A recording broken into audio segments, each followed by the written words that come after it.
Alors, bonjour Monsieur David Eloko. Bonjour. Merci d'avoir accepté notre invitation. Alors, avant d'entrer dans le vif du sujet, pourriez-vous vous présenter brièvement, s'il vous plaît? Bon, je suis David Eloko, je suis coach en développement personnel, entrepreneur social, conférencier, écrivain. J'ai beaucoup de casquettes, je suis assistant parlementaire, manager d'une galerie de la place en ville à Kinshasa. Et voilà, je peux dire j'ai beaucoup de casquettes en tout cas, mais je préfère limiter par. Parfait. Alors, vous avez dit que vous êtes coach en management, écrivain, conférencier, et actuellement vous êtes en train de lancer une structure appelée Exploite ton talent, dont l'objectif est d'apprendre et de guider les jeunes à vivre de leur passion. Comment parvenez-vous à concilier ces différentes missions et à rester efficace dans chacune d'elles? Bon, il y a une chose, je me rappelle, il y a pas longtemps, je suivais des gens qui m'inspirent, qui disaient quelque chose de peut-être un peu précis, le pasteur Marcelo. Il avait dit une chose, c'est qu'il parlait de l'équilibre. Il dit, c'est très important de savoir jongler avec beaucoup de choses. C'est très important de savoir jongler avec beaucoup de choses. Je prends par exemple, je me dis, demain je serai père, donc je vais être un bon mari, un bon papa. Si j'ai mes entreprises, je dois être un bon chef d'entreprise. Si j'ai des postes, je dois faire ça. Et j'ai aussi cet état d'esprit de savoir jouer quelque chose. Et la meilleure façon de continuer avec tout ça, c'est l'organisation, savoir faire la part des choses. Il y a toujours une période où tu sens que c'est ce domaine qui prend ton fer, tout. Et moi, je suis comme ça. J'arrive pas à faire une seule chose. Vous êtes plus à l'aise lorsque vous êtes je suis polyvalent. Très intéressant, c'est bien pour un manager. Alors, en tant que coach et mentor, quels sont selon vous les principaux blocages ou freins qui empêchent les jeunes Africains de passer de la passion à une activité viable et rentable? Les difficultés? Bon. Les freins. Moi, je dis toujours, le premier frein, c'est d'abord le mental. L'état d'esprit. C'est le mental. Moi, je parle souvent avec des amis, je leur dis, le problème de la jeunesse qu'on a, c'est la crise d'identité. Il y a passion et passion. Il y a une vraie passion et une passion qui s'est créée par rapport à l'entourage que tu as. Lorsque tu fais vraiment ce que tu veux, ce qui te passionne, tu vas y aller. C'est comme quelqu'un qui est dans une relation amoureuse. La personne n'est pas parfaite. Malgré tout ce qu'on te dit, mais tu restes avec cette personne parce que tu aimes cette personne. On fait face à une crise d'identité, et cette crise d'identité est due à beaucoup de réalités, les réalités familiales, les contextes où se retrouvent. Et tu nais dans une famille, par exemple, les gens en difficulté que beaucoup de jeunes rencontrent, des parents qui disent non, toi, faut faire les doigts, papa t'aime, avait fait les doigts, regarde ce qu'il est devenu, faut faire ça. Et là, on se perd, tu vois un peu ça.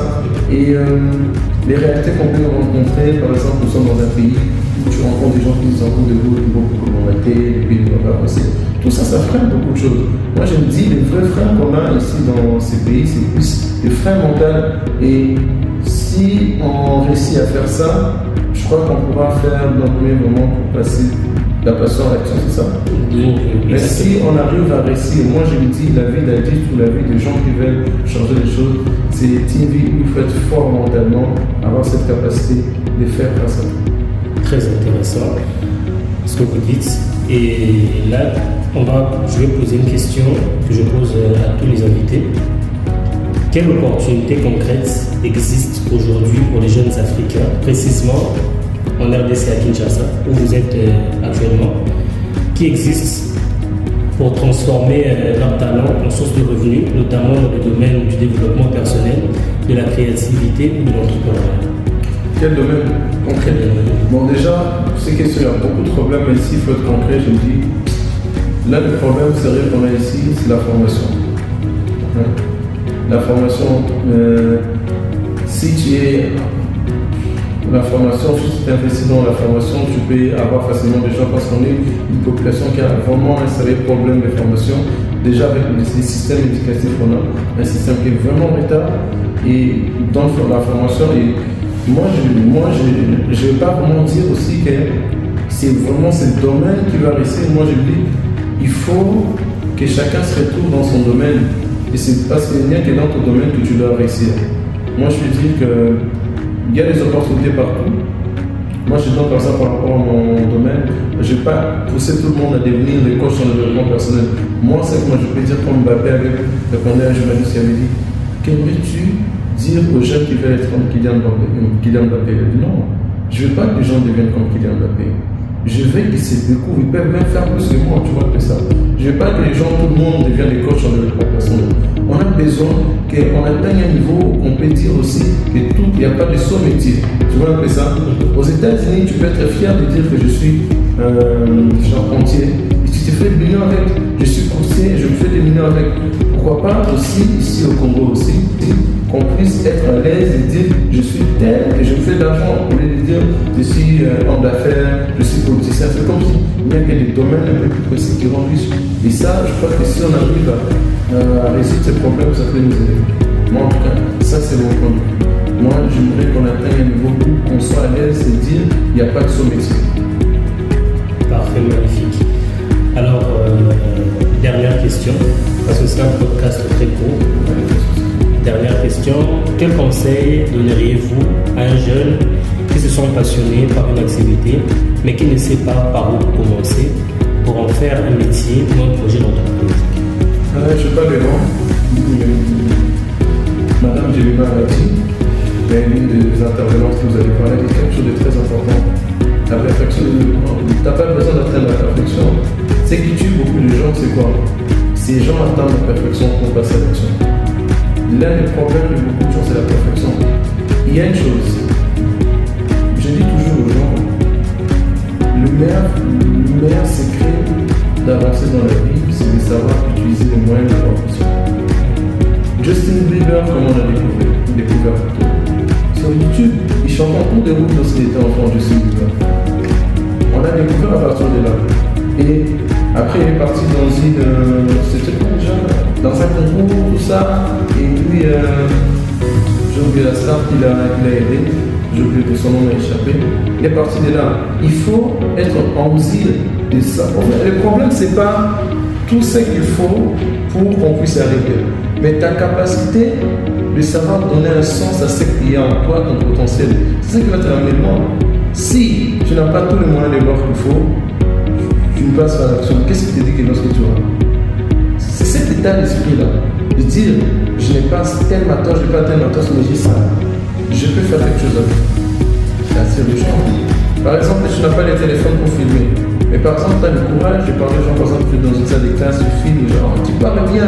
On t'a vu dans une conférence, on te paye par exemple 500 balles. Ouais, je peux payer le téléphone. En fait, c'est quoi? Les moyens de bord te permettent d'avoir ce que tu n'as pas. Moi, je veux dire aux gens qui ont une passion, qui croient en leur passion, et de se dire, et d'être conscient d'une chose qu'on n'a pas besoin d'avoir plus pour passer à l'action, et d'utiliser juste les moyens de bord qu'on a pour avoir plus. Ceux qui ont tout aujourd'hui n'avaient pas tout. Bien. Espérons.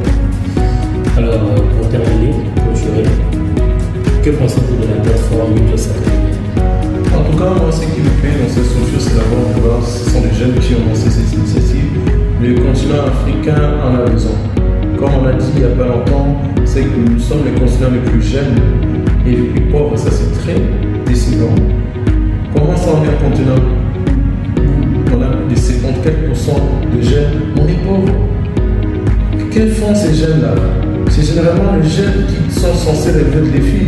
Lorsqu'on voit l'Europe évoluer grâce aux inventions de jeunes, les jeunes qui sortent de Facebook, de Google, qui créent des emplois.